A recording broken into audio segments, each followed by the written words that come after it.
ఒక్కసారి చూద్దాం ఫైనల్ స్టేజ్లో ఉన్న కొర్రమేనుల వెల్లుల్లి ఇగురు.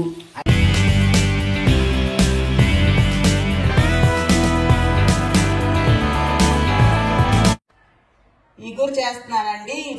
కొర్రమేనిది ఇగురు అనమాట. దీనికి ఫస్ట్ ఉప్పు,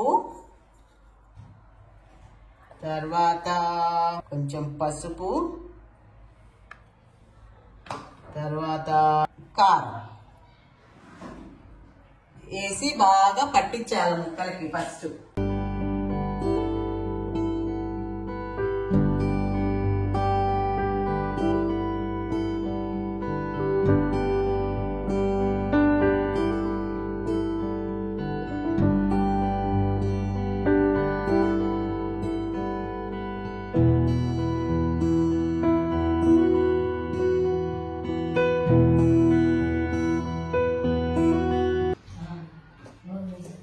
ఇప్పుడు ఇగురులోకి కావలసిన ఐటమ్స్ అంటే ఇంగ్రీడియంట్స్ ని వేయించుకోవాలన్నమాట ఉత్తగా.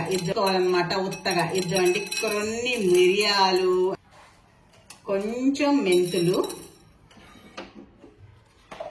తర్వాత కొన్ని ధనియాలు పడింది, ఏదో ఒకటి పడుతూనే ఉంటది. ఎండుమిర్చి, అంటే మిరియాలు వేసాం కాబట్టి మరి కారం ఇంకా ఎక్కువ వద్దని ఇదిగో ఎన్ని వేసాను, 5, 6, 7, 8 మిరపకాయలు వేసానండి. చూసారా, పక్కా కొలతలతో. తర్వాత కొంచెం చింతపండు కూడా ఇందులోనే వేసి వేయిస్తున్నాను అన్నమాట. దిస్ ఈజ్ కొర్రమేను ఇగురు. కొర్రమేనుతో ఏం చేసినా బాగుంటదండి. పులుసు చేసినా బాగుంటది, ఫ్రై చేసినా బాగుంటది. ఇలా ఇగురు చేసుకున్నా గానీ సూపరే సూపర్. ఎందుకంటే ఆ చేప టేస్టే అంత.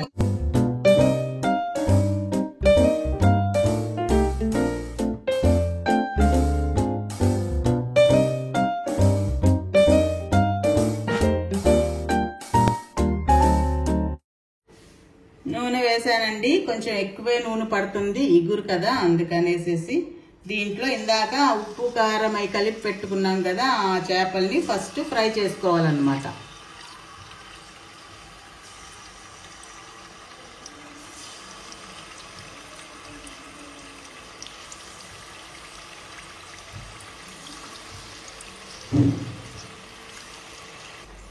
ఇవి అయ్యేలోపు ఇదిగోండి ఉల్లిపాయలు 2 తీసుకున్నాను.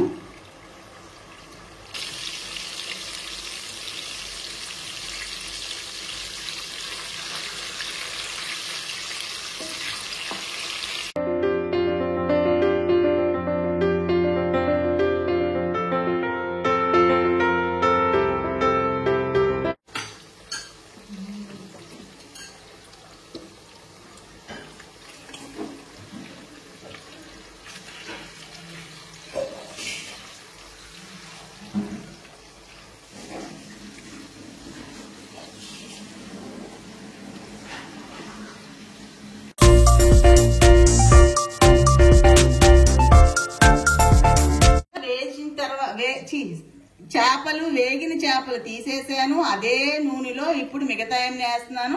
ఇద్దండి, ఈ మాత్రం చిన్నులపాయలు తీసుకున్నాను. తర్వాత 1 రవ్వ జీలకర్ర వేస్తున్నాను. తర్వాత కరివేపాకు కూడా వేస్తున్నాను. 1 పచ్చిమిర్చి మాత్రమే కట్ చేసి వేస్తున్నాను అన్నమాట. దాని తర్వాత ఒకే రవ్వ మెంతులు ఆల్రెడీ అందులో కూడా వేస్తున్నాను కాబట్టి. తర్వాత కట్ చేసి పెట్టుకున్న ఉల్లిపాయ ముక్కలు,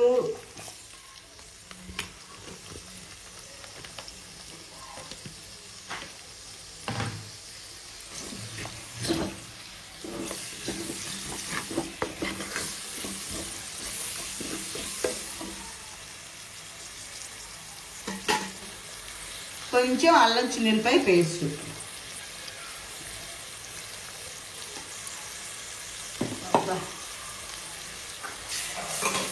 ఉల్లిపాయ ముక్కలు త్వరగా వేగాలంటే కిటుకు ఏమిటి ఏమిటి ఏమిటి ఉప్పు వేయవాలి. అప్పుడు చచ్చినట్టు త్వరగా వేగుతాయి. ఉప్పు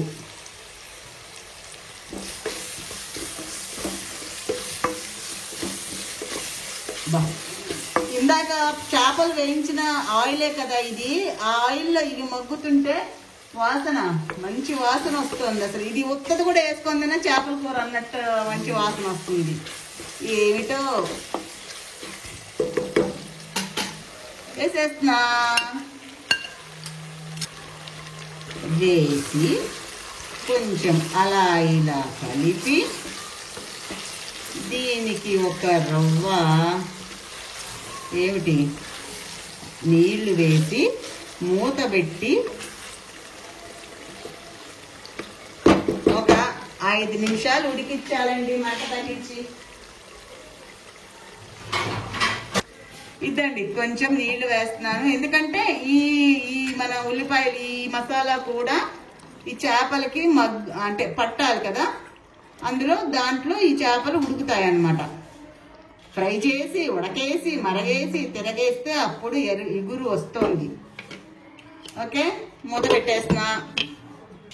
అది ఉడికేలోపు ఇందాక వేయించి పెట్టుకున్నాం కదా ఇవి ఇంగ్రీడియంట్స్ అన్ని, మిరపకాయలు, ధనియాలు, ఇవన్నీ మిరియాలు, మెంతులు అవన్నీ చల్లారిపోయాయండి. దీంతో పాటు ఇప్పుడు అవి వేయించాం కానీ ఇవి వేయించలేదన్నమాట. చిన్నులపాయలు ఇలా వేసేసి దీన్ని ఇప్పుడు మిక్సీ పట్టేయడమే. మిక్సీ పట్టేశాను. పొడి అయిపోయింది. గుమగుమ వాసన అయితే వస్తోంది. అది కొంచెం ఉడికాక అసలు చేప ఎలా ఉంది చూసొద్దాం రండి. చూద్దామా? కృతమని ఉడుకుతోందండి. ఒకసారి కదిలిద్దాం. నీళ్ళు కొంచెం ఇంకాలి.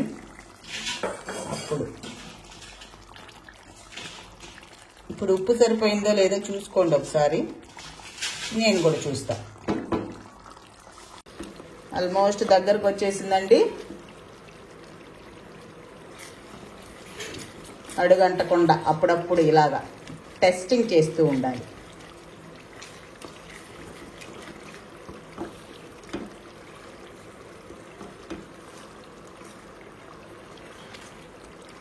కలర్ఫుల్గా ఉంది కదా. నాకైతే అలానే అనిపిస్తోంది సుమి. ఇప్పుడు మనము పొడి చేసి పెట్టుకున్న పౌడర్, ఇప్పుడు ఇందులో చింతపండు వేస్తున్నాం కాబట్టి కొంచెం పులుపు తగులుతుంది గురికి. మరి మన అంటే చేపల పులుసుకు ఉన్నంత చింతపండు పులుపు కాదు ఇది, ఇగురు కాబట్టి ఇందులో ఉండే కొంచెం చింతపండు ఆ పులుపు తెలుస్తుంది అన్నమాట. దీన్ని ఇప్పుడు మనం దీని మీద పైన వేసేయాలండి.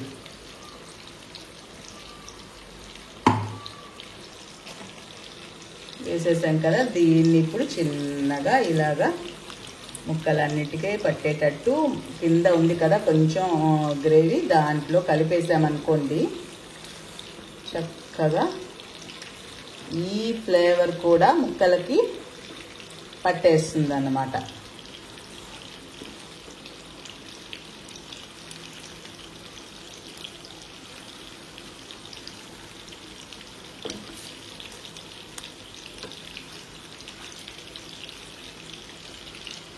ఇదకంటే కొంచెం భయం ఏమన్నా ఊడతాయేమో అనేసి, కానీ ఫ్రెష్ కాబట్టి మనం భయపడాల్సిన అవసరం లేదు. ఇప్పుడు ఇలా కలిపేసాం కదా. ఇప్పుడు ఏంటంటే ఒక సన్నని మంట మీద ఒక 5 నిమిషాలు మగ్గించామనుకోండి, ఇది కూడా దానికి పట్టేస్తుంది అన్నమాట. ఓకే, చూసారా కృతలాడుతున్న కొర్రమేను చేపల ఇగురు. మూత పెట్టేస్తున్నాను. మూత పెట్టాను. డింగ్, మూత పెట్టేసి ఒక 5 నిమిషాలు. ఎందుకంటే ఇప్పుడు మనం వేసాం కదా ఆ పౌడర్, దాని ఫ్లేవర్ దాని రుచి ముక్కలకి పట్టడం కోసం. ఒక్కసారి చూద్దాం ఫైనల్ స్టేజ్లో ఉన్న కొర్రమేనుల వెల్లుల్లి ఇగురు అయిపోయింది.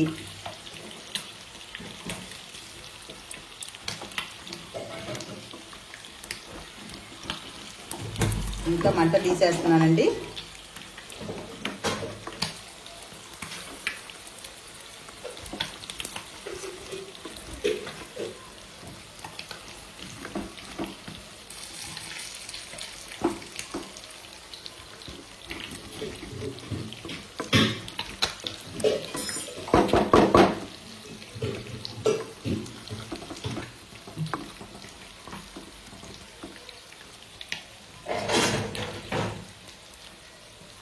ఈ గుజ్జు అన్నంలో కలుపుకోవడానికి సూపర్గా ఉంటుందన్నమాట.